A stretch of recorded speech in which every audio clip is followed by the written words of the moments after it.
Ce podcast vous est présenté par Canadian Tire, qui vous invite à prendre rendez-vous en ligne dès maintenant pour votre prochain service automobile. Canadian Tire, notre garage. Par Albi Occasion, le plus beau choix de véhicules de qualité. Et par Vitro Plus, vos gens de métier pour tous vos besoins en verre auto et protection depuis près de 50 ans. Bonjour et bienvenue au podcast RPM. Mon nom est Samuel Tremblay-Michaud et aujourd'hui, je reçois Marc-André Boivin. Marc-André, c'est un spécialiste de la circulation qui travaille à la radio de Radio-Canada dans la capitale nationale. Ça fait 14 ans qu'il couvre la circulation dans la belle région et j'ai hâte de voir qu'est-ce qu'il va nous dire en termes de savoir-vivre derrière le volant. Il y en a vu des vertes et des pas mûres, mais j'ai surtout envie de lui demander, est-ce qu'on conduit bien au Québec? Bien hâte de voir sa réponse. Juste avant, je veux toujours remercier nos fameux commanditaires. C'est grâce à vous qu'on est là. Merci à Canadian Tire, Albi Occasion et Vitro Plus. On peut faire ce beau podcast-là grâce à votre collaboration. Et juste avant de commencer officiellement le podcast, on va rejoindre Caroline Gingras et on parle de frein avec Caroline aujourd'hui.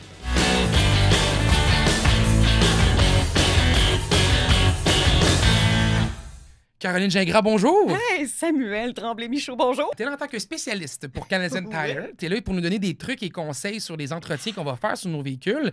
Et on va parler d'un élément important aujourd'hui. Okay, on commence notre capsule numéro 1 ensemble avec ça. Ouais. On va parler d'entretien de frein. Oui. Tu sais, il y a des signaux. On le sait à un moment donné quand nos freins sont dus pour être entretenus. Mettons, là, justement, on va parler des signaux que nos freins nous envoient pour notre sécurité. Là. Et tu dis, normalement, on les connaît, mais je suis pas certaine, moi, que c'est vraiment tout le monde qui sait reconnaître ces signaux-là. Une pédale qui est trop molle. Si on pèse, puis c'est un peu comme du beurre, là. C'est Non, ben c'est ça, c'est une bonne image, ça, le beurre. Là. Ouais. Et puis, même chose si c'est trop rigide. Une livre de beurre gelé.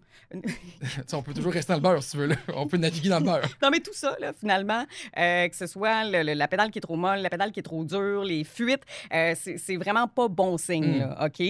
Puis surtout, quand on parle de fuite sous le véhicule, à proximité des pneus, là, des roues, là, parce que c'est là où les conduits passent, là, finalement. Puis ça, pourquoi c'est vraiment pas bon signe, et ça, pourquoi c'est pas le temps d'aller faire un voyage en Gaspésie si ça arrive, là, c'est que il faut pas que le niveau d'huile, en fait, de liquide à frein, soit en dessous du minimum. Parce que si c'est en dessous du minimum, s'il y a une fuite, ben, il y a des chances que vous manquiez de frein. Deuxième indicateur, les bruits suspects. Es-tu capable d'en nommer? Bien, il y a souvent, les gens, je pense aussi, puis moi-même, quand on entend un frein faire un silement, un bruit aigu de métal, ça nous donne un peu un signe. Tu as dit le bruit de silement et le bruit de métal. Deux choses différentes. Le bruit de le silement, sur certains véhicules, ça va être normal, comme tu dis, en fait, normal et anormal, là, dans un sens. Là. C'est que sur plusieurs véhicules, il va y avoir, sur les plaquettes, il va y avoir une espèce de petite tige de métal. OK? Puis quand les plaquettes sont trop usées, ben la petite tige va venir frotter sur le disque et c'est là qu'on va entendre le fameux son de silement. Puis ça, finalement, c'est un indicateur qui est normal pour t'avertir qu'il faut que tu changes ton c'est un aide-mémoire. C'est un aide-mémoire. C'est ça. Quand on entend un bruit de frottement métallique, là, c'est vraiment pas une bonne nouvelle. Ça veut dire que t'as pas entendu le signal du silement avant ou en fait, t'as fait exprès pour l'ignorer. Puis ta plaquette de frein, ben en fait, c'est l'étrier, là, finalement, là, le support de plaquette qui frotte directement sur le disque. Ça, c'est fini. Puis à toutes les fois que tu utilises tes freins, que tu n'as plus ou presque plus, ben tu viens abîmer encore plus ton disque. J'imagine aussi que sur la conduite, on peut ressentir certaines choses également. Là, quand on pèse sur notre pédale de frein, on devrait sentir quelque chose aussi. Là, Oui, ben, c'est sûr que si tu ressens une vibration, si ta voiture tire d'un côté ou de l'autre quand tu freines, ben encore là, c'est pas normal non plus. Là. Mais bref, au niveau de l'entretien, évidemment que si il y a un témoin lumineux qui allume dans ton dash, comme on dit... Là, c'est tard, là. Là, c'est dangereux. Là. Non, mais c'est ça. Là, c'est que ça peut devenir dangereux. Le point d'exclamation? Oui. Avec les deux parenthèses, là, c'est grave. Ça veut dire qu'il n'y a plus de liquide de frein, probablement. Il va être rouge, d'ailleurs. Oui, mais il est rouge. Généralement, une lumière rouge, c'est signe de problème majeur. Non, mais c'est ça. Quand c'est rouge, là, ça veut dire qu'il faut que tu règles le problème immédiatement. Bon, je dis liquide de frein, mais ça peut être plein d'autres problèmes, là, mais à partir du moment où ça ouvre un signal d'alerte chez toi, puis que tu te dises, ben, coudonc, il faut que j'aille prendre rendez-vous. Et justement... Qu'est-ce qu'on fait pour être sûr d'avoir un entretien de frein qui est adéquat? Ben, il faut jamais attendre, OK? Jamais attendre. attendre quand il y a l'un de ces signaux-là qui apparaît. Il faut prendre rendez-vous chez notre garagiste, notre spécialiste Canadian Tire. Et puis, il y a de la prévention aussi à travers tout ça. Hein? Les spécialistes, entre autres de Canadian Tire, qui vont pouvoir vérifier vos freins, l'usure de vos freins, vous recommander aussi des changements, le cas échéant. C'est le fun. On parle de conseils et astuces avec Caroline Gingras. C'est une commandite de Canadian Tire. Marc-André Boivin, bonjour. Salut! Quel plaisir de pouvoir te rencontrer en vrai. Merci de m'inviter, c'est Écoute, gentil. Je t'entends tout le temps à la radio, là, que t'es comme un aide pour moi depuis tellement longtemps. Ben, Quand je circule dans la ville de Québec, je me dis toujours, faut que j'écoute Marc-André, il faut qu'il me dise où je dois passer pour réussir à sortir de mon pétrin de trafic. Donc, ça fait 15 ans, je pense, que tu es spécialiste de la circulation. 15, ouais, ça doit faire 14 ans là, cette année. Là. Je commence ma 14e, je pense. 14e année. Mais ça me fait plaisir. Si je peux servir au moins à ça, à aider les gens, je suis content de savoir que je suis utile. Et on va mettre ça en contexte. Tu es à Radio-Canada au 106.3 à Québec. Exact. C'est toi qui s'occupe de la circulation le matin et le retour. Matin et après-midi. Le matin sur la route pendant toute la durée du show. Puis l'après-midi, ben là, je suis en studio. Okay. Je reste en studio. On avait... j'étais sur la route avant en après-midi aussi, mais mon auto a brisé. Okay. Puis ils ont eu de la misère à trouver les pièces. Donc, ça a duré 1 mois avant que je récupère mon tire-bouchon. C'est comme ça qu'on appelle mon véhicule. Le véhicule de fonction de trafic. Oui, exact. Puis avant que je récupère mon tire-bouchon, ça a été assez long. Puis on avait beaucoup de plaisir en studio. Donc, ils m'ont dit, tu peux rester en studio si tu veux. Donc, j'ai dit, pas de problème, je reste en studio. Je vais commencer avec ça parce que j'ai beaucoup de questions sur le tire-bouchon. OK, Parce que, vas-y. tu sais, quand on entend le tire-bouchon à la radio, pour moi, c'est une vedette, le tire-bouchon. Ouais, c'est une mascotte. Là. Il a été nommé, en plus, à la suite d'un concours avec les auditeurs. Donc, il y avait 3 non-finalistes. Il y avait le Rapide Blanc. Il y avait le Jack Kerouac. Oh oui, c'est bon aussi. Sur la route. Ah oui. Puis le tire-bouchon, puis c'est le tire-bouchon qui l'a emporté. C'est 3 excellents noms. On va se le dire en partant, ça fonctionne très bien. C'est quoi le tire-bouchon? C'est quel véhicule? C'est un Ford Escape hybride qui a 2 ans. Si ma mémoire est bonne, mais qui est déjà à 140 000 km, là, pour te donner une idée, quand même, là, parce que je roule pas mal avec, évidemment. Donc, Ford Escape hybride, qui est tout équipé pour que je puisse faire ma circulation convenablement. Donc, j'ai ce qu'on appelle un Comrex, là, une espèce d'appareil où, quand je parle, quand j'écoute, c'est comme si j'étais en studio, en fait. Tu connectes un peu au studio à distance. Je me connecte exactement avec Internet, là, avec une clé Internet. Puis, je sonne plutôt en studio. Ça n'a pas l'air d'être au téléphone, en tout cas. Ça, c'est sûr. Clairement. Parce que... Là-dedans, j'ai un ordinateur aussi pour suivre le compte X du ministère des Transports, pour avoir Google Maps, pour avoir les caméras du ministère des Transports aussi. Donc, j'ai tout ça sur mon écran. Puis, j'avais des scanners aussi, police-pompiers, mais depuis quelques mois, quelques années même, c'est brouillé maintenant. Toutes les ondes sont brouillées, donc on ne peut plus les capter, à moins d'avoir des appareils vraiment sophistiqués, avancés, qui coûtent très cher. Là.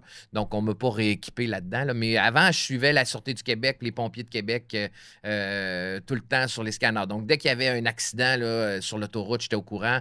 Et puis, les pompiers, quand ils étaient demandés pour des incidents aussi, là, j'étais tout au courant de ça. Quand même pratique, comme système. Y a-t-il une raison pourquoi on les a brouillés maintenant, ces zones-là? Ça, c'est les polices. En fait, la Sûreté du Québec s'est mis sur avec le ministère des Ressources naturelles, je crois, de la faune, puis tout ça, puis les ambulanciers, puis les pompiers, ils sont tous mis sur le même réseau qui s'appelle Renir, là, qui ont créé, qui a coûté une fortune, qui ont dépassé les coûts, un peu comme ça clique. Oui, c'est ça, je t'allais dire, on connaît ça. Mais ils ont dépassé vraiment des coûts pour ce système-là, si ma mémoire est bonne. Là, puis ils ont... donc, ils sont tous là-dessus. Puis depuis ce temps-là, on n'est plus capable de les écouter, à moins de vraiment de faire des recherches poussées. Je sais pas, ça prend des appareils spéciaux. Là. Et puis, ce que je n'ai pas. Dans le tire-bouchon, tu t'installes le matin, juste maintenant le matin, c'est ça, je comprends? Oui. Puis là, tu t'installes dans ton véhicule de fonction, puis là, c'est là que tu as tout ton équipement autour de toi. C'est quoi, selon toi, l'élément le plus important dans ton équipement? C'est quoi que tu ne pourrais pas te passer? C'est l'aide des auditeurs, en fait, parce que j'ai mon téléphone aussi qui est là, puis j'ai l'aide des auditeurs, parce que les auditeurs, je donne mon numéro en ondes, mon numéro de téléphone, mon numéro de cellulaire, puis ils m'appellent quand ils veulent pour me signaler tout ce qui se passe sur le réseau routier. Donc, dès que je lance, vous pouvez me contacter au 670-5436. Le téléphone sonne, puis là, j'ai des gens, ouais, à telle place, il y a un accident, il y a un véhicule en panne, il y a les pompiers qui sont là, je les ai vus passer, je sais pas pourquoi, mais en tout cas, puis il y a toutes sortes de raisons. Donc, on m'appelle. C'est vraiment très précieux, l'aide des auditeurs comme ça. Qu'est-ce qui t'a amené à faire ça? Parce que là, tu sais, tu me parles depuis tantôt, tu me parles de tout ton équipement, tu me parles de la fonction que tu fais, qui est d'aider, dans le fond, les gens à comprendre où est-ce que sont les bouchons dans la circulation. C'est d'essayer de rendre la circulation plus fluide aussi, là, tu sais. Quand tu dis aux gens... D'aider les gens à s'en sortir. Ben oui, passez pas par ce chemin-là, parce que là, présentement, ben, c'est bien bouché, vous êtes mieux de passer par l'autre alternative. Tu sais, l'idée, c'est aussi d'aider le monde, dans le fond, un petit peu à circuler. C'est pas mal ça le but, là, ouais. Comment tu t'es fait demander ce travail-là? Comment tu as fait pour tomber dans ce métier-là? J'étais à la radio privée, en fait. Puis je faisais un remplacement d'un congé de maladie. Congé de maladie qui durait 2 ans. Puis je vais le dire, j'étais au 93, au FM 93, avec Cogeco. Puis je remplaçais Jean-François Labrie. Jeff Labrie, qui était le gardien de nuit, mais lui, il avait eu besoin d'une greffe de cœur. Okay. Donc ça, c'est un long congé, évidemment, une longue convalescence. Un gars qui était vraiment adorable, Jean-François. Jeff, il était incroyable. Puis... j'ai fait ça pendant 2 ans. Puis là, après ça, il est revenu. Puis là, je me suis retrouvé à jouer un peu les seconds violons. Je n'étais plus en ondes. Puis Radio-Canada m'a contacté. On ouvre un poste. Il y avait déjà eu un poste à la circulation, mais depuis ça faisait 2 ou 3 ans qu'il n'y en avait plus, je pense. Okay. Puis là, ils dit, on rouvre un poste de circulation. Est-ce que ça t'intéresserait? On t'entend plus vraiment à radio. On ne sait pas trop ce qui se passe, puis tout ça. Puis là, ben moi, je voulais faire de la radio. Jamais je pensais que je travaillerais à Radio-Canada. Même ma blonde me disait, va porter ton CV à Radio-Canada. Voyons, Radio-Canada, c'est bien trop... c'est gros, là. C'est gros, puis je pensais pas qu'ils engageaient des gens. Puis en tout cas, puis là, ils m'ont contacté.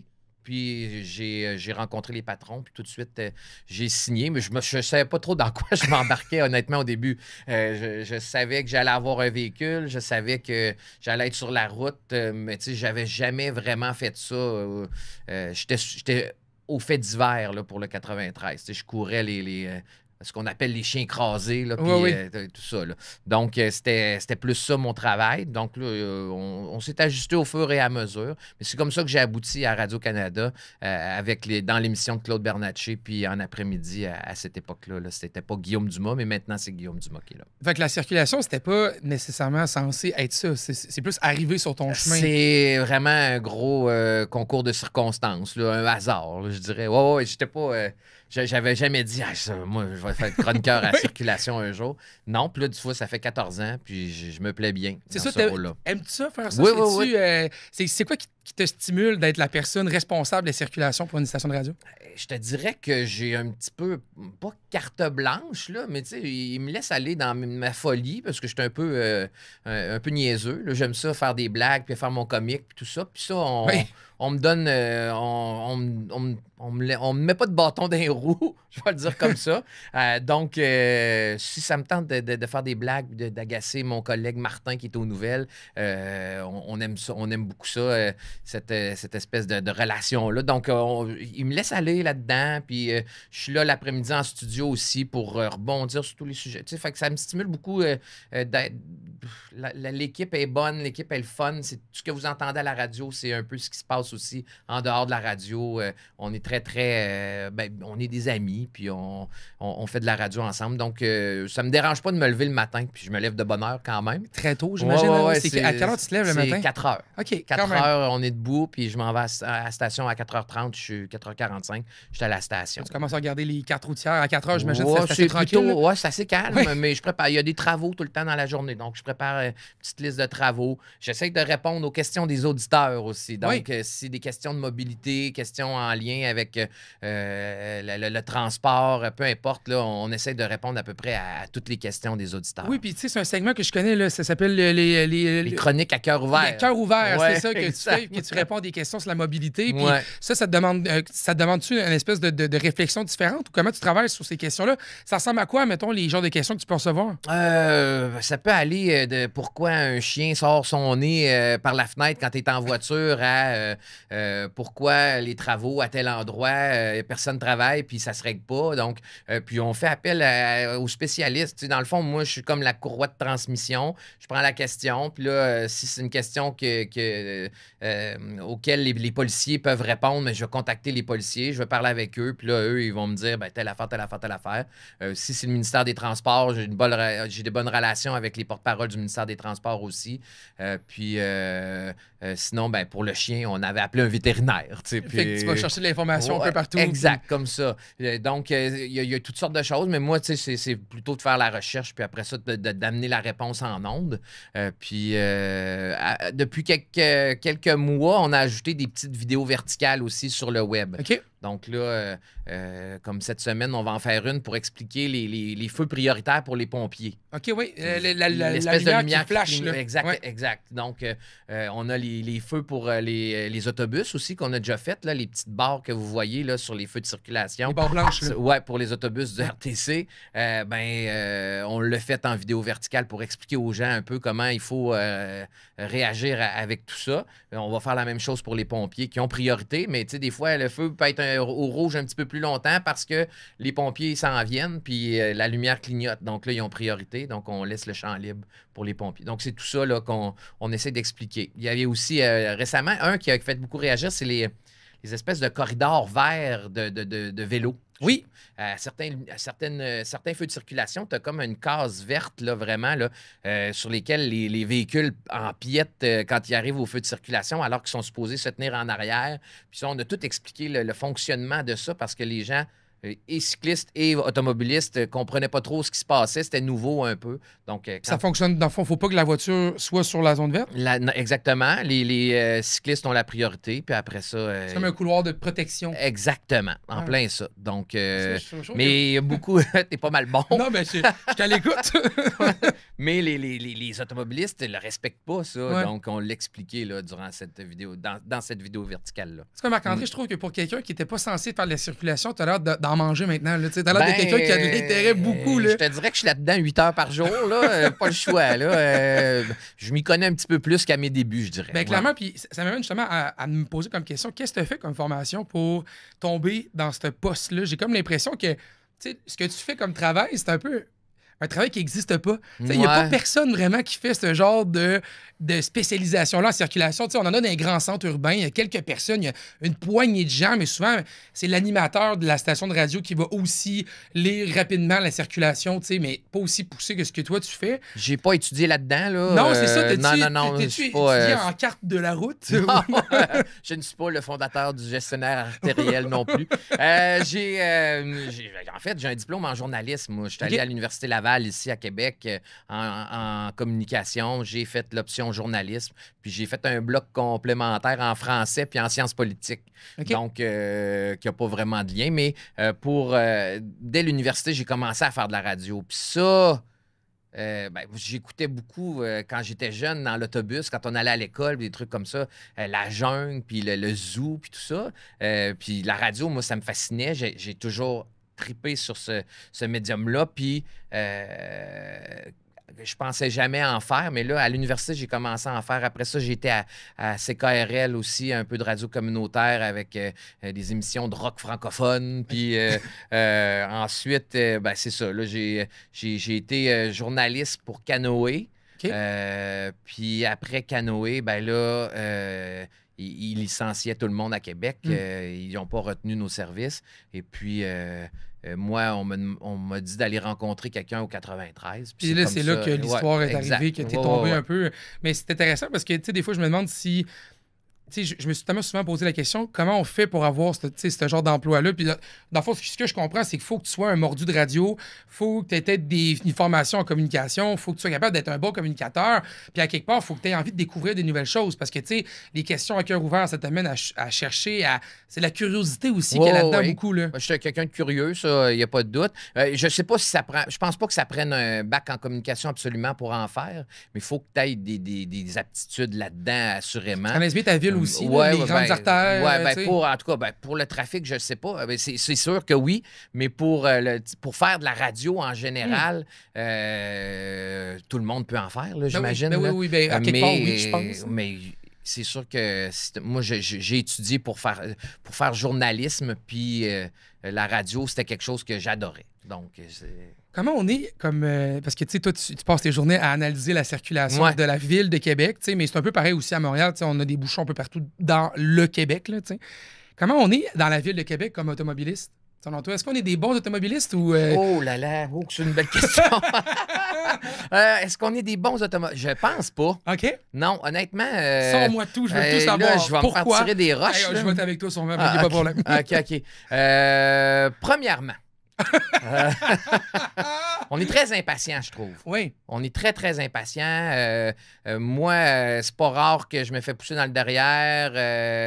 Je suis sur la route souvent, longtemps. Là, Ben oui. 4 heures par matin. Puis avant, c'était 8 heures par jour parce que je faisais le matin et après-midi sur la route. Donc, on est impatient, je trouve. En plus, c'est dans une voiture Radio-Canada. En plus, c'est écrit. Ben oui. Là, avec les logos tout le tour, en avant, en arrière. Malgré tout, côtés. tu te fais pousser. Je me fais pousser, couper. Je sais pas s'il en profite parce que. Donc, je trouve qu'on est beaucoup impatient. OK. Une autre preuve de notre impatience, c'est que pour les passages piétons, c'est pas encore rentré dans la culture d'automobiliste ben oui. De laisser passer. Quand tu vas ailleurs au Canada, c'est assez impressionnant de voir ça. Il y a quelqu'un qui arrive au passage piéton, tout le monde arrête. Alors qu'ici, c'est pas comme ça. Là. Moi, j'ai une zone scolaire proche de chez nous où je me suis arrêté à un moment donné pour laisser passer des écoliers, des jeunes, des élèves du secondaire. Puis, je me suis fait crier après par un automobiliste qui, lui, arrivait en sens inverse puis qui n'a pas arrêté, là. Là, alors, je trouve qu'on est très, très impatient. Les autres piétons, on n'a pas la compréhension de laisser passage. On est impatient avec les cyclistes aussi. On parle toujours de guerre à l'auto. Moi, cette expression-là, je la comprends pas parce que il y a personne qui t'empêche de prendre ton véhicule. Là. C'est pas parce qu'on veut mettre plus de vélos sur la route ou faire marcher un peu les gens, faire circuler les gens en tramway ou en quoi que ce soit, qu'on t'enlève la possibilité d'aller en voiture. Si tu veux prendre ta voiture, tu es toujours libre de le faire. Alors moi, la guerre à l'auto, ça me choque un peu. Donc, je trouve qu'on est beaucoup impatient. Je trouve qu'on est on n'est pas très discipliné non plus. Ça dépasse par l'accotement. Des fois, quand moi, je suis pris dans le trafic souvent. Là. Ben, c'est ça, j'ai envie de t'amener là-dessus. Conte-moi un peu des anecdotes que tu as vécues. Tu passes tellement beaucoup de temps dans ton véhicule. C'est quoi des situations que tu as déjà rencontrées que tu te dis, OK, ça n'a plus de sens. Là. On a dépassé les bornes. Ben, j'ai tout vu, à peu près tout. Là, je te dirais, là, j'ai vu les gens au téléphone. On en voit encore énormément qui sont sur l'autoroute, là, puis sont en train de conduire, puis hop, texto de la ça main. pitonne. Ça n'a juste pas de bon sens. Non. Donc, c'est une autre preuve qu'on n'est peut-être pas très, très concentré sur notre conduite. Qu'est-ce qu'il y a aussi? Ben, les gens ne vont pas m'aimer. Hein? Non, mais écoute, je pense que c'est des choses qu'on voit. C'est des choses qui sont vraies. Ce que tu dis, c'est que les gens les voient aussi. Ben, je pense que oui. On en voit tout le temps des gens au téléphone. Moi, j'en vois beaucoup. Je suis dans le trafic tout le temps. Tu fais 140 000 km en 2 ans. Là, je peux-tu juste le rappeler rapidement? C'est beaucoup. Ça ressemble à ça. C'est beaucoup. Là. Puis avant, c'était plus que ça parce que, comme je disais, je faisais les 2 shows sur la route. Mais je vois beaucoup de téléphones. Mais quand tu es pris dans le trafic puis que ça dépasse sur l'accotement de droite pour aller dans la bretelle, où toi, t'attends pour aller, là. Oui. T'attends pour cette même bretelle-là, mais toi, t'es discipliné, puis là, ça dépasse dans l'accotement, puis ça s'en va dans la bretelle que toi, t'attends depuis une demi-heure. Ah, ça, c'est fâchant. Moi, il n'y a rien qui me fâche plus que ça, je pense. Là, t'es sur Laurentienne Sud, là. Laurentienne Sud, là, il y a toujours une longue file d'attente pour aller sur Capitale, Félix-Leclerc. J'habite dans le nord de Québec, fait que je passe toujours par là. Moi aussi, j'habite par là. Ah, ben, c'est un beau coin, hein? On est assez bien. C'est un beau coin. Je suis dans Charlebourg, ah, ben, moi aussi, dans le fin fond de Charlebourg. Moi aussi, je suis à la même place proche d'Agbeau-Port, dans le haut de Charlebourg. Ouais, ben moi, Château-Bigot. Ah, OK, ben oui, mais écoute, des gars de Charlebourg, hein? Okay. C'est ça qui arrive. C'est ça. Mais mettons que tu prends Laurentienne Sud, là, puis là, à partir de Louis XIV, c'est bloqué pour aller prendre Félix-Leclerc Ouest. Toi, que tu t'installes en arrière des véhicules qui attendent dans le coin de Louis XIV. Puis là, t'es dans la file. Mais là, ça arrive par la gauche. Là, ça coupe le zipper. Ça coupe. puis ça coupe, puis ça coupe. Là, mais voyons, installez-vous en arrière comme moi.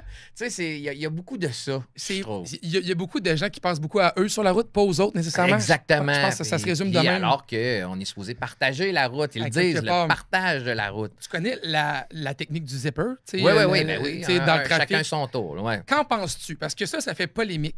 La fameuse technique du zipper. Puis rapidement, pour le résumer, c'est quand il y a des voitures dans une voie, exemple X, la voie de droite, qui avancent à un certain rythme, mais il y a assez de distance pour que les voitures dans la voie de gauche puissent s'infiltrer sans déranger le comportement des véhicules dans la voie de droite. Ça fait comme un zipper, comme un zipper de jeans, si vous voulez, qui rentre ensemble tout le temps. Puis ça, il y a une technique. Puis nous, on a même écrit un article sur RPM là-dessus il n'y a pas longtemps parce que le ministère des Transports disait que c'est une technique très efficace pour diminuer le trafic si on utilise bien la technique du zipper. Là, le problème, c'est que souvent, les gens vont suivre de trop près, on n'est pas capable de rentrer. Donc là, ça fait un arrêt de circulation. Il y en a qui font exprès. Il y en a qui font exprès aussi, tu sais. Puis toi, qu'en penses-tu? Penses-tu que c'est réellement... Parce que là, ça l'a déchaîné Internet quand on a fait un article là-dessus. En fait, quand c'est pour rentrer sur une autoroute, je trouve ça devrait être un instantané. Si tu arrives d'une bretelle, je sais qu'ils ont cédé le passage, mais mettons qu'il y a beaucoup de trafic, ça devrait être normal de le laisser faire. Passer, tu sais, ouais. Mais quand tu arrives de la gauche puis que tu n'as pas été dans le fil en arrière, c'est un petit peu plus choquant.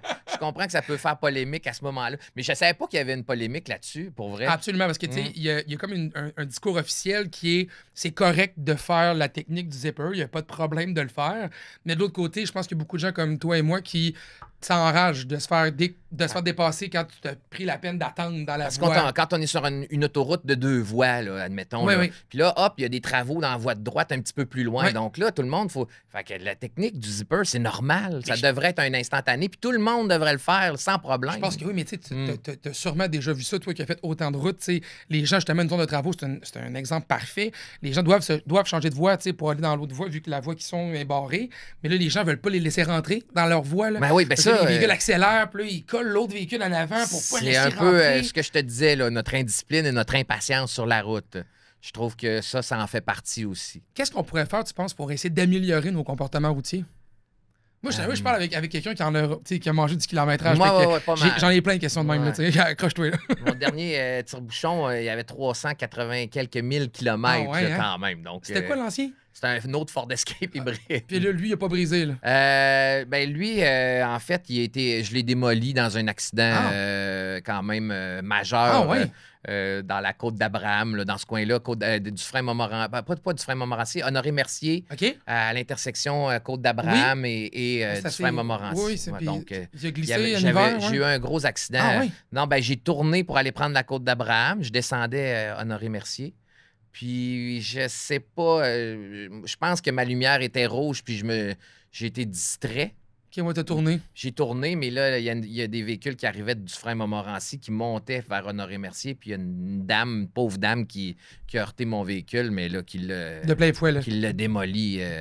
Pas mal. J'ai fait un 360, les vitres ont toutes cassé. Oui, mon Dieu. Le véhicule était perte totale.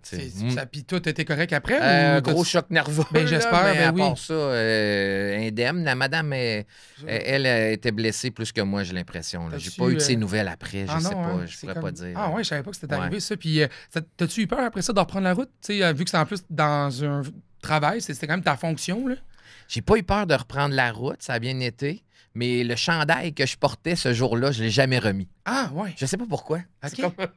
C'est super niaiseux, mais j'ai toujours le chandail. C'était en automne là, ou au printemps, là, puis il faisait pas chaud, mais c'est un chandail de laine, là, un chandail... un beau chandail, j'imagine. Ben normal. Là, puis je l'ai jamais remis. Il est encore dans mon garde-robe. Mais ça fait longtemps, là. Ça fait au moins 6-7 ans de ça. Là. Ah ouais, puis t'as laissé ça là pour... J'ai jamais reporté ce chandail-là. C'est mon toc, j'ai l'impression. Ah non, mais c'est correct. En même temps, écoute, c'est une expérience de vie assez traumatisante à quelque part, j'imagine. J'étais sous le choc, là. J'arrivais dans l'ambulance, l'ambulancier me dit là, tu vas pleurer, tu es en état de choc. Ben non, voyons. Puis finalement, c'est ça que ça a fait. Mais c'est normal. Écoute, fait que c'est ça. Fait. Donc, du kilométrage, j'en fais beaucoup. Puis, tu sais, pour améliorer, justement, on revient sur la première question parce que là, on a dérapé vers la situation que tu as vécue, mais, tu sais, comment on pourrait améliorer, tu penses, notre manière de conduire pour essayer d'être de meilleurs conducteurs sur nos routes? Moi, c'est relaxé. Partez plus tôt si vous êtes pressé. Je sais pas. Je sais pas quoi dire. Ouais. Honnêtement, moi, je suis très, très pépère au volant. Là. Quand je suis dans la voie de gauche pour dépasser, oui, mais sinon, je suis dans la voie du centre ou de droite, puis je vais à 100 km à l'heure, puis je suis pas pressé. Je suis payé pour être dans le trafic, c'est sûr. Là. Tu vas me dire qu'il n'y a rien qui presse. Tandis que toi, quand ta job est à l'autre bord, faut que tu te rendes. Il faut que tu te rendes, puis ça peut être long, mais on le sait, là. Il n'y en a pas 3 ponts, il y en a juste 2. Il faut faire avec ceux-là qu'on a. Puis est-ce que le 3e aiderait? On ne le sait pas. Bref, il faut relaxer quand on est au volant. Puis il faut, en tout cas, accrochez-vous un sourire. Là. Ça ne sert à rien de se choquer après tout le monde. Là. Non, ça sert à rien. Puis en plus, on arrive fâché. On avait déjà eu des publicités de la SAQ là-dessus. Là, ça il y a fait tellement du bien des bonnes publicités. d'être poli aussi. Là, ça fait du bien des fois. Ça prend ça, un petit bonjour, puis le tour est joué. J'ai pas le choix d'aller sur ce sujet épineux parce que tu m'as ouvert la porte. Que penses-tu du 3e lien? Moi, je mettrais pas 10-12 milliards là-dessus. Là. Ouais. Ils coupent dans les écoles. Là. On peut-tu s'occuper de nos enfants puis nos écoles, puis après ça, on verra. Là. Ouais. Moi, il y a des études, il y en a là, des tonnes et des tonnes des études. Là. Je les ai pas avec moi. Là, puis, on n'a pas fait le tour nécessairement de tout. Non, mais si vous cherchez des études, allez sur Internet, vous allez en trouver. Là, ajouter des voies, ajouter des véhicules sur la route, c'est rare que ça pas une solution. C'est pas une solution. C'est rare que ça diminue le trafic. Puis après 2 ans, ils le disent, quand on ajoute des voies, je pense que c'est au Texas, ils sont rendus à 13 voies d'un bord, 13 voies de l'autre, si c'est pas plus, là, puis c'est encore bloqué. Ils sont pleines les 13. Ouais, c'est ça, exact. Donc, le truc, c'est encourager le covoiturage, enlever des véhicules sur la route, un réseau de transport structurant comme on le propose, là, où tu prends ton véhicule, tu en vas dans un stationnement près de chez vous, tu laisses ton véhicule là, tu prends le tramway ou en tout cas un autobus qui va te rendre au tramway, tu te rends en ville avec ça. C'est un transport moderne, un transport qui va changer la face de la ville. C'est peut-être ça la solution. Là. Tantôt, tu nous disais la guerre à l'automobile, il y a des gens qui vont prendre ça comme ça. Ils vont se dire, bon là, oui. On me parle de vélo, on me parle de tramway, on me parle d'autobus. Fait que là, ils veulent plus que je prenne mon auto. Après ça, je joue un personnage, je veux juste mettre ça au clair. Mais tu sais, souvent, c'est ce genre de discours-là qu'on va entendre. C'est ça qu'on... Ouais. Moi, j'ai toujours un peu l'espèce de difficulté à dire aux gens que, parce que, tu sais, on est un média de voiture. RPM, c'est une émission de télé axée sur l'automobile. Je suis un gars qui mange l'automobile. J'adore les voitures depuis toujours, depuis le point que je me suis. Ouais.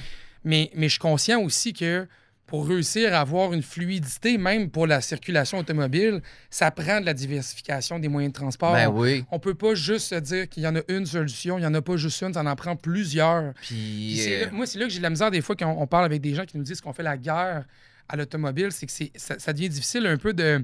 Ah, c'est une expression que je déteste vraiment. Ben, moi aussi, parce que... Puis en plus, souvent, j'en parle, puis même moi, je suis pas... Je suis pas en train de vous dire que même matin, je vais être le premier à sauter sur mon vélo ou prendre l'autobus. Honnêtement, je suis pas le premier à dire que je le ferai. Il va falloir que le réseau soit mieux qu'actuellement. C'est clair et net. Il va falloir qu'il y ait des améliorations. On le sait, là. Mais je pense sincèrement que si on ne voit pas la vision, puis qu'on se dit on le fera jamais, cette espèce de réseau structurant-là, on va jamais améliorer la situation non plus. Ça brette là, depuis des années, alors qu'on pourrait être bien plus avancé qu'on ne l'est là. Bien, clairement. Oui. Mais si le gouvernement a de l'argent pour faire un 3e lien, qu'il y a l'endroit idéal pour le faire, puis que ça fonctionne, je vois pas de problème à ça. Faites-le, le 3e lien. C'est correct. Mais en même temps, c'est pas obligé d'être une compétition entre le tramway et le 3e lien. Si on a de l'argent pour un puis on a de l'argent pour l'autre, faites les deux. Puis ça pourrait peut-être aider, là, remarque. Là. Mais enlever des voitures de sur la route en encourageant le monde à embarquer ensemble, parce qu'on a beaucoup d'autos solo aussi au Québec, Oui. Et au Québec, j'imagine. En général, oui. Même à Québec, c'est flagrant. À Montréal, sur l'autoroute 20, ils ont fait une voie réservée. Là, maintenant, quand tu t'en vas direction Est, tu es rendu à la hauteur de Sainte-Julie, de mémoire. Ouais. Puis tu as une voie qui est réservée, puis c'est 2 personnes qui fonctionnent dans l'auto pour avoir accès à la voie réservée. Puis elle est vide, j'imagine. Toujours. Puis des fois, je roule avec 2 personnes, puis moi, je m'embarque dans cette voie-là, puis je me sens tellement comme... Je dépasse le trafic, puis je me dis, on est juste 2, là. Ben oui. On est juste 2. J'ai pas embarqué 4 de mes colocs dans une vanne, là, on est 2, là, dans un véhicule. Il y a plein de moyens d'encourager le transport, une mobilité, je sais pas... avec en tout cas, le covoiturage, des trucs comme ça, mais ça prend différentes manières pour qu'il y ait un petit peu plus de fluidité. Mais c'est flagrant qu'on est en auto solo beaucoup à Québec, puis qu'on pourrait améliorer ça là, dans votre rue, dans votre quartier. C'est sûr qu'il y a des gens qui s'en vont en ville travailler. C'est sûr que... Ben là, puis là, tu peux pas me dire, ben là, moi, j'écoute la radio, j'écoute ci, j'écoute ça, puis là, l'autre personne va me... Là, entendez-vous. Là, oui, c'est ça. Un matin, écoutez Radio-Canada, l'autre matin, si ça vous tente pas, écoutez d'autres choses. Là, ça peut se faire. Là. Absolument. Et pas de problème. Là, mais moi, je trouve que ça devrait être mis de l'avant, ça devrait être encouragé beaucoup plus. Après ça, ben là, on travaille pour un réseau structurant, on travaille, puis là, il y a de l'opposition aussi, puis ça avance pas beaucoup. On a l'impression qu'ils ont toujours des bâtons dans les roues. Puis si ça prend un troisième lien, puis ils veulent le faire, ben, moi, je suis très sceptique. Je pense pas qu'on va le voir à un prix. En plus ça va, plus c'est cher. Puis là, ils rentrent dans la falaise, ils creusent un tunnel. J'ose pas imaginer combien ça peut coûter. Là. Puis je sais qu'on est bon en plus pour dépasser les coûts initiaux. Là, on n'est pas pire là-dedans. On fait des sites Internet, puis on dépasse. Oui, fait que ça fait peur un peu. Ça fait peur un peu. Crois-tu que la ville de Québec, parce que souvent on compare Québec à Montréal, beaucoup sur la circulation, puis il y a beaucoup de gens qui disent, mais de toute façon, à Québec, on n'a pas besoin de quoi que ce soit de plus. Le trafic n'est pas si pire. C'est pas si mal, le trafic à Québec. C'est quoi ta vision à toi du trafic dans la région de Québec? Bien, il y a du trafic à Québec, ça, c'est sûr. Il y a des périodes où c'est un peu plus flagrant que d'autres. Là. Comme en ce moment, on est en été. C'est tranquille. Là. Ce matin, c'était très calme. Fait que les gens de la Rive-Sud, ils ont traversé vers Québec sans difficulté. Là. Mais c'est sûr qu'en plein hiver, quand les jeunes sont à l'école, à l'université est ouverte, puis que les fonctionnaires sont pas en vacances, c'est sûr qu'il y a plus de trafic. C'est sûr que ça va être plus long à Québec que si tu pars de la Rive-Sud. Ah oui. C'est officiel. Je l'ai fait longtemps. J'ai fait Québec-Lévis très longtemps. Ouais. J'avais un emploi dans le centre-ville de Lévis. J'habitais dans notre magnifique Charlesbourg.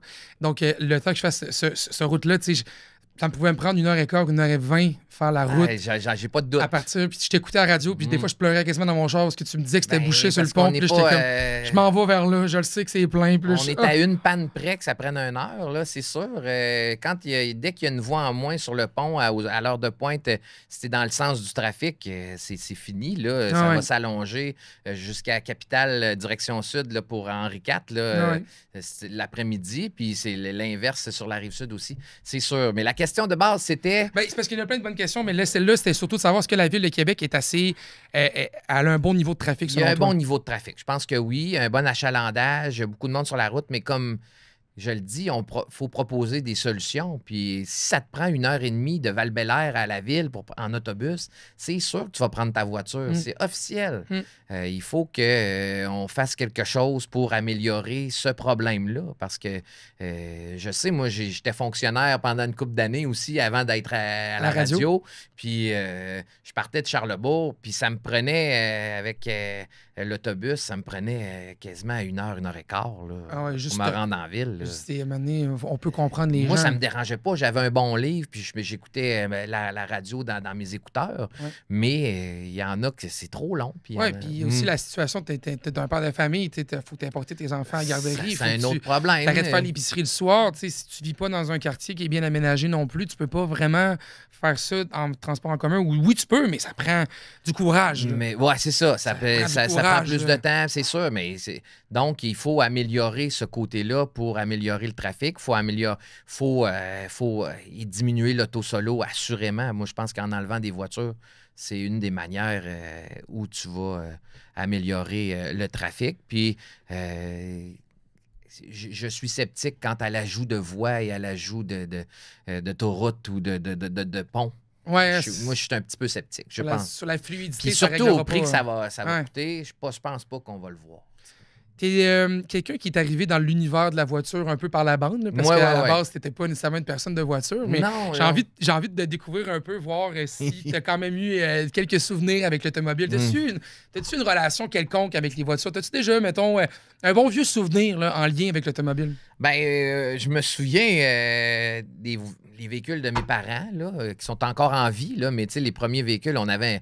Moi, je me souviens, le premier véhicule dont je me souviens, là, moi, je suis pas le plus vieux de la famille, je suis le bébé des 3 enfants, là. OK. Mais moi, c'était un Montego, là, un gros Montego avec la banquette arrière, Oh, yeah! là, puis tu pouvais t'asseoir 3 en avant aussi, là, il n'y avait pas de problème. Donc, c'était un peu ça, mon premier souvenir de véhicule.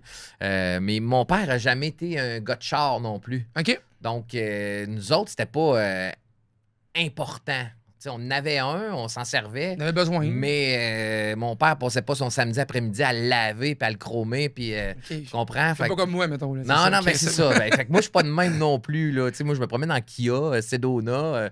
J'avais besoin d'une minivan, moi. Ça, mais tu parles à un des plus grands fans de minivan dans l'univers. Tu vois, donc, moi, Satisfait de ton je Sedona? l'adore. Ah ouais, hein? Oh, oui. Parce que là, ils l'ont changé pour la Carnival en 2021. Ouais, en fait, le Switch. là, c'est ça. Mais c'est un 2017, là, ça fait... T'es encore capable pour Il est longtemps. encore capable pour quelques années, mais en tout cas, j'avais besoin de ça pour avoir de l'espace, puis pour avec les enfants, on a des chiens, donc ça prenait quelque chose de plus grand. Puis moi, il y a un de mes amis qui disait « Tu vas pas acheter ça, voyons donc, une minivan, t'es pas rendu là, t'es pas mon oncle demain. » Ben oui, j'étais rendu là, moi, dans ma vie. Donc, ça te donne une idée du gars de char que je suis, là. Ouais, puis, mais tu sais, puis souvent, parce que c'est drôle, parce que les minivans, il y a mon collègue Sam, avec qui je vais animer RPM, là, avec qui on fait une nouvelle saison. Tu sais, Sam, puis moi, on est 2 amateurs de mini-fourgonnettes. On aime beaucoup les mini-fourgonnettes parce que je trouve tellement que ce sont les véhicules les plus pratiques. C'est les véhicules qui donnent tellement de la flexibilité, de la polyvalence. Mais quand tu en conduis une, c'est là que tu comprends que c'est pas plate. C'est là que tu comprends que c'est un véhicule qui, au contraire, c'est un véhicule qui, dans sa conduite, la position qu'on a dans une mini-fourgonnette, on se sent bien hyper confortable. Oh oui, bonne vision, hyper confortable. Et puis, il y a de la place pour tout. Donc, c'est ça que j'aime, moi. Moi, j'ai un chalet au Lac-Saint-Jean, donc on part, Parc des Laurentides. On part pendant 2-3 semaines. Ça prend du stock en masse. Donc, ma minivan, je l'aime bien. Ben, c'est une bonne nouvelle. Puis, c'est drôle parce que, tu sais, quand on est dans la circulation, tu sais, en plus, moi, on dirait que, je t'écoutais à la radio, puis je me disais, ah, mais là, tu sais, Marc-André, pour moi, c'est un tripeux de voiture à quelque part. Là. Puis ce que j'ai su, c'est que, tu sais, quand on se préparait pour l'entrevue, c'est que tu l'es pas pantoute. Ouais, mais quand vous m'avez approché, je dis, moi? Je savais que je suis pas un gars de char tant que ça, là. Je connais rien. En plus, je suis pas bon côté mécanique ou manuel tout court, là. Mais la circulation puis les voitures, c'est pas nécessairement relié dans le sens que... Non, je sais bien, mais c'est juste que c'est des autos sur la route, tu sais. J'ai tellement d'amis qui fouillent dans le moteur puis qui aiment ça, puis ce bruit-là, c'est telle affaire, c'est le flexible qui est pété, puis... Mais moi, je connais pas ça, là, vraiment pas. Donc, c'est pour ça que j'étais un petit peu surpris. Mais en même temps, côté trafic, je suis servi. Là, bien, c'est ça que j'aime de l'idée de ce podcast-là, c'est de pouvoir rencontrer des gens qui ont des spécialisations dans l'automobile, qui est dans son sens large. Puis, tu sais, on parlait beaucoup de la circulation parce que c'est ta spécialité, clairement. Tu travailles vraiment les 2 mains là-dedans. Moi, je serais curieux de t'entendre sur... Tu sais, tantôt, on a parlé un peu du 3e lien, on a parlé un peu de tout ce qu'elle a à voir sur la flexibilité, tu sais, la diversification des moyens de transport. Moi, je suis un peu à l'étape de me dire, on voit pas les projets aboutir, tu sais, on les voit pas arriver, ces projets-là, on voit rien se passer. Je suis un peu inquiet sur comment ça va être dans, mettons, 2 ans. T'sais, à quoi ça va ressembler? Le temps qu'on construit ça, oui, c'est pas fait tout de suite. Là. C'est sûr que ça arrive pas tout de suite. Puis on dirait que je me dis de plus en plus, tu regardes les périodes chaudes, comme là, c'est les vacances de la construction, c'est des gros déplacements, puis ça devient vraiment compliqué de circuler. Puis on dirait que je suis un peu découragé. T'es-tu découragé un peu, toi, avec ça? Ou... Ben, est-ce que je suis découragé? Un petit peu... Comment je dirais ça? Je suis découragé parce que les projets importants, c'est long avant de les mettre en branle, avant de les mettre en marche. On a des gens qui travaillent fort là-dessus. J'ai des gens que je connais qui sont sur le bureau de projet du tramway puis qui ils sont prêts. Là. Ils voudraient que les travaux soient... que ça démarre. Ça ne sera pas tout de suite, le temps qu'on le commence. Non, mais avant que ça soit prêt, en plus. Mais il faudrait arrêter de leur mettre des bâtons dans les roues puis de dire, ben là, on va faire ça. Puis là, on change, puis là, on prend un autre. Puis un autre. Il y a un projet là, qui a été déposé par la Caisse de dépôt Infra, qui est un gros projet, qui est parfait pour la Ville de Québec. Puis ils ont étudié la question. Ils ont dit, c'est ça le meilleur à faire. Ben, allons-y, là. Ouais. Arrêtez de retarder tout ça, puis allons de l'avant. Puis plus ça va, plus c'est cher. Donc, il faudrait commencer pour avoir une idée du prix, puis pas que ça augmente, puis qu'on leur on redémarre ça dans 5 ans, puis avec les mains. Parce que là, on a attendu 6 ans Ben, pour c'est arriver ça. au même projet qu'on avait au départ. Puis là, tu sais, ça n'améliorera pas ce qui se passe actuellement. Là, tu sais. Puis ça, c'est un peu partout au Québec. On le voit, là, tu sais, à quel point la circulation, c'est difficile, honnêtement. Là. C'est pas agréable. Là. Oui, puis C'est- c'est sûr que si ça passe dans ta cour, les travaux, c'est tannant. Ben c'est oui. sûr. Mais on Faut qu'on le parlait... fasse à quelque part un moment donné. À là. Radio-Canada, on a reçu le maire de Bordeaux où il y a un tramway. C'est assez extraordinaire. Là. C'est moderne, c'est beau, c'est le fun. Je l'ai utilisé. Je suis allé avec la famille, puis on l'a pris. Là, on s'est déplacé avec ça, puis on a tous dit, mais ça prend ça. Ouais, ouais. Puis le maire de Bordeaux est venu, puis il dit, quand on l'a construit, là, c'est sûr que ça a chialé, puis que les gens disaient, ça n'a pas de bon sens, ça n'a pas de bon sens, ça n'a pas de bon sens. Mais maintenant, là, tout le monde est dedans, puis tout le monde aime ça. Tu sais, il le dit aussi clairement que ça. Donc, il faut le faire. Puis, tu sais, c'est un moyen moderne. Puis, il faut pas juste faire une moitié non plus de projet. Là. Faites-le au complet. Puis que ça va changer le visage de la ville. Ça va changer l'allure. Puis, ça va assurément changer la mobilité pour Tu vas ça. arrêter d'avoir des Moi- cartes rouges partout là, dans tes indicateurs. Ben, Tu vas arrêter d'avoir. En tout cas, je vais peut-être pas que ça va arrêter complètement. Non. Puis, tu sais, moi, je fais le trafic, je voudrais garder ma job, mais Oui. c'est. Mais si je ferai d'autres choses, là, au Oui, pire, oui, s'il y au en a pire. plus, là, tu sais. Oui.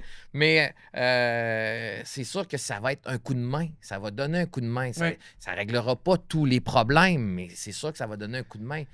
Moi, tant qu'à t'avoir avec nous au podcast, j'ai envie de te demander, puis là, ça va être une question très large, OK? Parce que là, on parle beaucoup de la Ville de Québec, tu es spécialisé dans le trafic de la Ville de Québec, mais le podcast est diffusé un peu partout. Fait que, tu sais, parlons, mettons, si tu avais à donner des conseils à des gens qui se déplacent, là, tu sais, qui font toujours les mêmes déplacements, on dirait qu'on entend toujours les mêmes affaires. Partez un peu plus tôt le matin si vous voulez éviter le trafic. C'est quoi, selon toi, là, les meilleures heures pour partir le matin et essayer d'éviter le trafic le plus possible?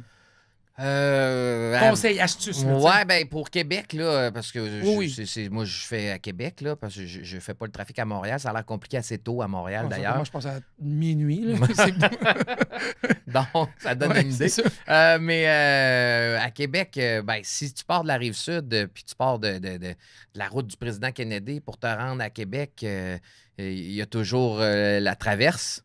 Ouais. Mais sinon, si tu veux pas prendre la traverse puis que tu veux prendre les ponts, ben là, il faut que tu partes avant 6h30, certainement. Là. Ah ouais, hein? À partir de 6h30, ça commence à se compliquer. Déjà, on a des files d'attente qui se forment Mais c'est à tôt l'entrée quand du même, pont. là. Ben, c'est très tôt. C'est quelque Mais chose. là. sinon, ben, tu peux retarder ça jusqu'à 8h30. 8h30, on est en fin d'heure de pointe pour à moins qu'il y ait eu des accidents, là, ça, on n'est jamais à l'abri d'une panne ou d'un accident qui va paralyser le trafic. Mais ça n'arrive pas tous les matins, ça n'arrive pas tous les jours. Et puis, si tu pars après 8h30, puis tu vas être rendu à 9h, 9h15 au bureau, ça se peut. Le retour maintenant. Là, on parle beaucoup du matin. Ouais. Mais le retour, moi, je trouve que c'est là que ça devient difficile. On dirait que ça commence à 2h. Le vendredi, Oui. ça commence. L'impression qu'il y en a qui allongent leur fin de semaine un peu. Ouais, ouais. Mais ça commence tôt, effectivement.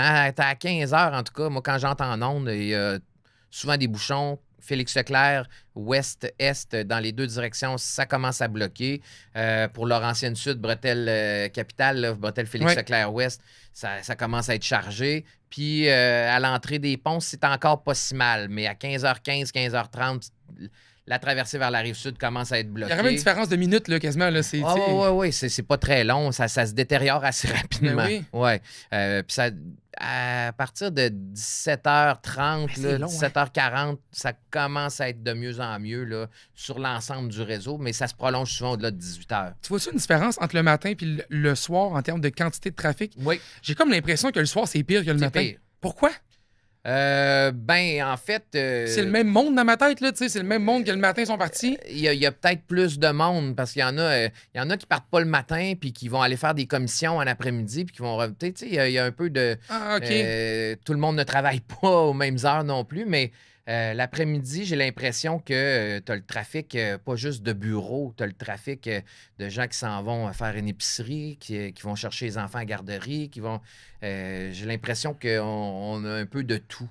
Les Je voyageurs. me trompe peut-être. Non, mais là, c'est j'ai intéressant. pas la science infuse, mais C'est intéressant parce qu'on dirait que je l'avais. Tu sais, on le sent, ça. On dirait que le retour, c'est pire. Là. si C'est tu tout le travailles temps. pas le jeudi après-midi, puis là, hop, tu dis, je vais aller faire des commissions, ben là, tu vas être... T'ajoutes une voiture. T'ajoutes une voiture, puis ça se peut que tu sois pris dans le trafic après pour ton Costco, là, tu sais. Ouais, ça, c'est moins, c'est moins agréable comme situation. Ouais, tu sais. c'est ça. Mais oui, effectivement, je pense que l'achalandage est beaucoup plus fort l'après-midi que le matin. En attendant qu'on réussisse à avoir un réseau qui fonctionne mieux en termes de déplacement. Puis d'ailleurs, on a eu le maire Marchand qui est venu au podcast là, OK. à la première saison. Là, et il est venu nous jaser justement de qu'est-ce qu'on voulait faire en termes de mobilité. Puis vous avez parlé beaucoup justement de la diversification des moyens de transport. Là, on a parlé un peu des heures. Tu sais, le matin, si tu veux partir autour de 6 heures, c'est là que ça va le mieux rouler. Le soir, prends ton mal à la patience. C'est un peu le résumé que j'en fais. Tu sais. Mais si, mettons, on veut ajouter des astuces un peu là-dedans. Tantôt, on a parlé du covoiturage.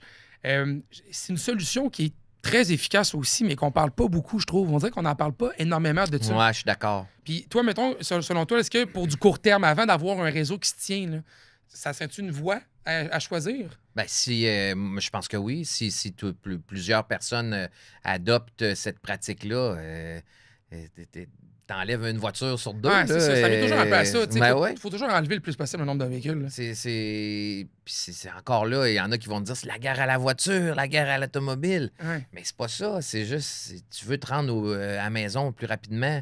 C'est sûr que si c'est plus fluide, tu vas aimer ça. Ben, embarque avec ton voisin.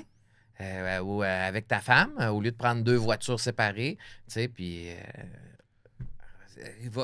retourne à la maison, puis tu placotes, tu jases, ça peut être agréable, là. C'est sûr que si la personne à côté de toi est déplaisante, c'est peut-être un peu moins de fun, mais normalement, c'est avec des gens que tu t'entends bien que tu fais ça, tu peux jaser, puis c'est sûr qu'il va en avoir quand même du trafic de temps en temps, là. Il y a des accidents, il y a des pannes, t'es pas à l'abri de ça. Non. Jamais, jamais, jamais. Mais c'est sûr que si tu covoitures, si tu mets du monde dans des autobus, tu vas ajouter à la fluidité. Ça, ben, ce qu'on veut, c'est juste le souhaiter. On veut juste souhaiter que ça s'améliore puis que ça avance mieux. Et encore là, si tu veux prendre ta voiture tout seul parce que tu es bien dans ta voiture tout seul, fine, prends-la. Oui, exact. C'est un peu Personne t'empêche de le faire. Non, c'est un peu de toujours ramener ça sur... Ouais. On veut juste trouver des manières d'améliorer tout ça. Puis, c'est parti comme ça, la Ville de Québec, on sait qu'elle va grossir. C'est une ville qui est vouée à je avoir pense que oui. de plus en plus de gens, qu'on sait que ça va être une ville qui a... Lévis grandit assurément aussi, assez rapidement en plus. Si tu ajoutes ça à l'équation, maintenant, il va falloir qu'on trouve une manière de mieux se déplacer tous ensemble. Oh, ouais. On n'aura pas le choix. Le covoiturage, c'est une des façons. Le transport en commun en est une autre. Il y a plein de possibilités. Puis on regarde le succès d'Avélo. Là. Assurément qu'il y en a qui prennent le Avélo pour se rendre en ville. Oui. Puis c'est flagrant. On le voit, là. Il y en a de plus en plus sur la route, dans les rues de Québec. Là. Puis c'est parfait. C'est ça qu'il faut. C'est juste de trouver un peu d'ouverture à tout ça. Tant qu'on arrive à la fin des jeux du podcast, ça va vite. Oui, ça va vite de même. Quand on a du bon fun, c'est ça qui arrive. Je pensais pas qu'on avait. Non, mais ça va vite de même. OK? Ça OK. va vraiment très vite de même. J'ai envie de te lancer un peu. Qu'est-ce qu'on te souhaite, Marc-André, pour les prochaines années avec la circulation? Qu'est-ce qu'on te souhaite avec Radio-Canada? Que ça continue. Je suis pas proche de la retraite. Là. J'ai encore une quinzaine d'années devant moi. Là. J'espère que moi, je me vois encore à Radio-Canada toutes ces années-là, dans le trafic ou pour d'autres choses, je sais pas. Mais je veux juste... moi, j'adore mon travail, j'adore les gens avec qui je travaille. Me lever le matin à 4 heures, ça me dérange pas, ça me fait plaisir de me rendre au bureau. Fait que je souhaite de continuer à aimer ça, de continuer d'être là. Puis pour le trafic, ben là, il faut que ça s'améliore. Il faut juste que ça s'améliore parce que c'est vrai. Encore un peu quand même pour que tu puisses garder ton emploi aussi. T'sais. Ah, mais je te l'ai dit, s'il n'y en a plus puis qu'ils me disent on n'a plus besoin de toi, je ferai d'autres choses. Moi, j'aime ça. Il n'y a pas de problème. Mais en même temps, j'adore ce que je fais puis c'est sûr que j'ai bien du fun à le faire. Sauf que il faut la fluidité doit être améliorée puis toutes les manières de le faire sont bonnes. Mais pour ajouter des voies, des ponts, ça coûte cher. Je ne sais pas si on va être en mesure de le faire, mais pas obligé d'être une compétition non plus entre les trucs. Là. Ouais. On souhaite juste que ça s'améliore. Ben, il faut. On n'a pas le choix. C'est ça qu'on va souhaiter. Hey, merci beaucoup, Marc-André Boivin, d'avoir pris le temps avec nous aujourd'hui. Finalement, j'ai pas parlé ben de char. Hein? Non, ben, c'est parfait. Écoute, on a parlé de trafic, on a parlé des conducteurs aussi, on a parlé de ce qu'il fallait. Puis, je trouve ça le fun d'avoir la vision de quelqu'un qui, t'as un quotidien qui est différent. Tu fais un job qui est tellement impliqué et dans le quotidien des gens, mais tu fais pas non plus quelque chose qu'on voit à tous les coins de rue. Quelqu'un qui s'occupe de gérer la circulation, je trouve que C'est un beau pouvoir. Ben, moi, j'aime ça. Puis en plus, souvent, les gens me saluent parce qu'ils me connaissent. Ils savent que c'est je moi qui sais, est en dans plus, le là, véhicule. ceux qui ont écouté, c'est un Ford Escape hybride. Ouais, il est en bas, là. On pourra aller le voir avec, après. oui, ça. on mettra une photo dans le podcast. Ouais. Avec, ben oui, puis tu sais, si vous le voyez, dites bonjour à Marc-André. là. Ben oui. J'adore ça. C'est toujours agréable. Puis j'aime ça. Savoir que je suis utile, puis que ça aide les gens de m'écouter à la radio, de nous écouter, puis de savoir que ça aide quand je leur dis passez peut-être pas par là, évitez tel secteur, c'est bloqué. Tant mieux. C'est meilleur que nos Google Maps et nos Waze. Ça, je peux le dire. Merci pour tout, Marc-André. Puis merci d'avoir été à l'écoute. Hein. Je vous parle à vous maintenant. C'est toujours un immense plaisir de vous compter de plus en plus nombreux à l'écoute du podcast RPM. La semaine prochaine, on parle avec Marie-Ève Dicker, boxeuse professionnelle, quelqu'un qui aime beaucoup les machines. Ça va sentir le gaz dans le studio, donc ça risque d'être vraiment agréable. Merci à Canadian Tire, Albi Occasion et Vitro Plus de nous permettre de faire ce beau podcast-là. Et puis moi, je vous dis à bientôt. Bye-bye.